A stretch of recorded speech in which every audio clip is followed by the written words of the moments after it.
보통 아래턱의 경우 뼈가 단단해서 치료하려고 하는 부위에 직접 마취할 수 없고 신경관이 나오는 곳에 마취를 합니다. 지하 부위에 직접 마취를 하는 것이 아니기 때문에 가끔 환자분들이 위에 마취를 했다고 느낄 수 있습니다. 신경을 직접 보고 마취를 하는 것이 아니고 신경이 지나가는 평균 길에 마취를 하는데 환자분마다 신경이 지나가는 길이 다르기 때문에 마취가 잘 되지 않을 수 있습니다. 5분 정도 지났을 때 혀나 입술이 변화가 없다면 추가적인 마취가 필요할 수 있습니다. 신경, 혈관, 근육 등은 마취할 때 보이지 않습니다. 마취가 만약 다른 곳으로 들어가면 입이 잘 벌어지지 않는 경우가 있습니다.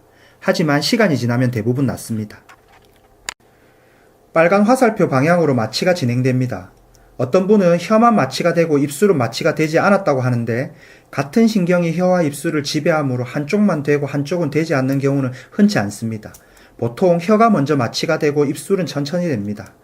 시간이 어느 정도 흘렀는데 둘 다 마취가 되지 않았다면 추가 마취를 해야 할 확률이 높지만 혀가 먼저 마취가 되었다면 시간이 지나면 입술도 마취가 될 것입니다.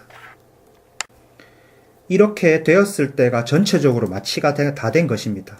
물론 마취 주사를 놓을 때 신경 근처에 들어갔다면 시간이 적게 걸릴 것입니다. 하지만 말씀드렸다시피 신경은 눈으로 볼 수 없습니다. 만약 같은 위치에 마취액이 들어갔다 해도 사람마다 마취가 되는 속도나 풀리는 속도는 천차만별입니다. 마취가 되는 속도는 보통 5분에서 20분 사이나 심한 경우 30분 이상이 걸릴 수도 있습니다. 마취가 풀리는 속도는 보통 2-3시간이나 심한 경우 5시간 이상 가는 경우도 있습니다. 마취액을 분해하는 효소의 양은 사람마다 틀립니다. 그리고 환자분의 컨디션에 따라서도 차이가 많이 납니다. 음주, 마약의 경우 마취에 상당한 영향을 끼친다는 것이 많이 알려져 있습니다. 만약 찬물을 마셨다면 치아의 신경이 연두색 화살표 방향으로 차갑다는 신호를 뇌까지 전달하게 됩니다. 마취는 마취액을 주사하면 그 반대 방향으로 전달됩니다. 빨간 화살표 방향입니다. 가끔 치아가 너무 썩어 치아의 신경에 염증이 많이 생긴 경우 마취를 해도 아픈 경우가 많습니다. 물론 사랑니도 마찬가지겠죠. 염증이 심하면 심할수록 마취를 하면 잘 되지 않습니다.